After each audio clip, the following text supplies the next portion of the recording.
Hello viewers, আসসালামু আলাইকুম। Happy family কিচেনে সবাইকে স্বাগতম। চলে আসলাম নতুন আরেকটা রেসিপি নিয়ে। আজকে আমি আপনাদের সাথে শেয়ার করব খুবই মজাদার তেলাপিয়া মাছ ভুনা রেসিপি। আজকে আমি আস্ত তেলাপিয়া মাছ কিভাবে ভুনা করে সেটাই আমি আপনাদের সাথে শেয়ার করব।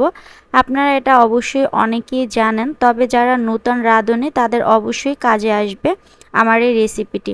আশা করি আপনাদের কাছে ভালো লাগবে। চলুন শুরু করি।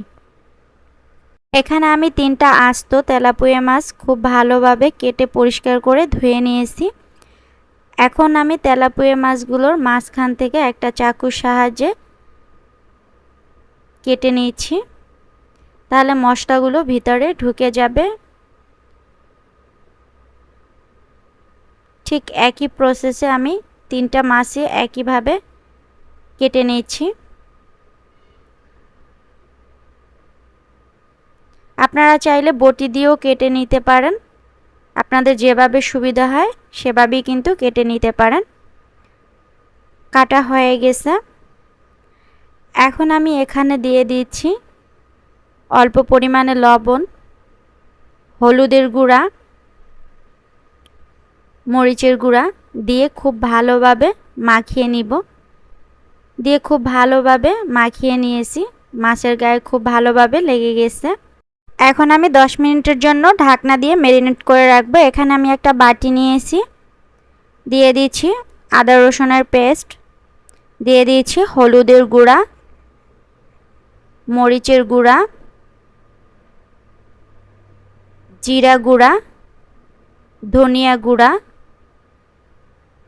লবণ, অল্প পরিমাণে পানি দিয়ে খুব ভালোভাবে নেড়েচেড়ে মিশিয়ে একটা পেস্ট তৈরি করে নিব। খুব ভালোভাবে নেড়েচেড়ে মিশিয়ে নিয়েছি। এখন আমি ম্যারিনেট করা মাছগুলো ভেজে নিব। দেখেন কতটা সুন্দর হয়েছে। এখন আমি এগুলো ভেজে নিব। এখানে আমি ফ্রাই প্যান চুলায় বসিয়ে দিয়েছি। ফ্রাই প্যানটা একটু গরম হওয়ার পরে আমি দিয়ে দিচ্ছি তেল। পরিমাণ মতো তেল দিয়ে দিলাম। এখন আমি একে একে এখানে মাছগুলো দিয়ে দিব। একে একে মাছগুলো দিয়ে দিলাম।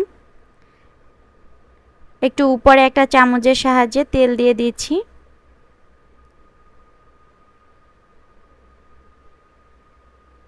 এভাবে করে আমি একটু উল্টে পাল্টে দুই পাশে ভালোভাবে ভেজে নিব। একটু উল্টে দিয়েছি। মাছগুলো কিন্তু আমার খুব ভালোভাবে ভাজা হয়ে গেছে। এখন আমি এগুলো তুলে নিচ্ছি।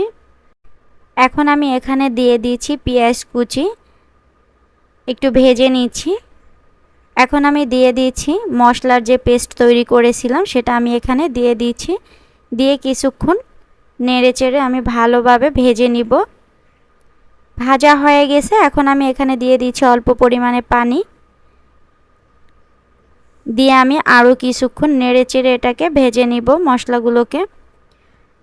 এখন আমি এখানে ভেজে রাখা মাছগুলো দিয়ে দিচ্ছি। ভেজে রাখা মাছগুলো আমি এখানে দিয়ে দিলাম। এখন আমি দিয়ে দিচ্ছি কিছু কাঁচামরিচ। এগুলো আমি ফ্রিজে ডিপ করে রেখেছিলাম, সেই কাঁচামরিচগুলো এখানে দিয়ে দিচ্ছি। চুলার আঁচটা কিন্তু একদমই লোতে রাখতে হবে। এ পর্যায়ে আমি 5 মিনিটের জন্য ঢাকনা দিয়ে রাখবো। ফিরে এলাম 5 মিনিট পরে। দেখেন কালারটা কতটা সুন্দর হয়েছে। এখন আমি একটু নেড়েচেড়ে দিচ্ছি। এ পর্যায়ে কিন্তু আমার রান্নাগুলো একদমই পারফেক্টভাবে হয়ে গেছে এবং কালারটা কতটা সুন্দর হয়েছে। অবশ্যই আপনারা এটা ট্রাই করবেন। এটা খেতে কিন্তু দারুণ মজা। যাদের অনেক সময় খাওয়ার রুচি থাকে না, এভাবে কিন্তু আপনারা রান্না করে অবশ্যই ট্রাই করে দেখতে পারেন। আমি এখন পরিবেশন করে আপনাদেরকে দেখাচ্ছি।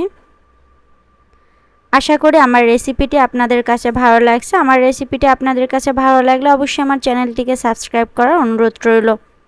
সবাই ভালো থাকবেন। আজ এ পর্যন্তই। দেখা হবে নতুন কোনো রান্নার রেসিপি নিয়ে। আল্লাহ হাফেজ।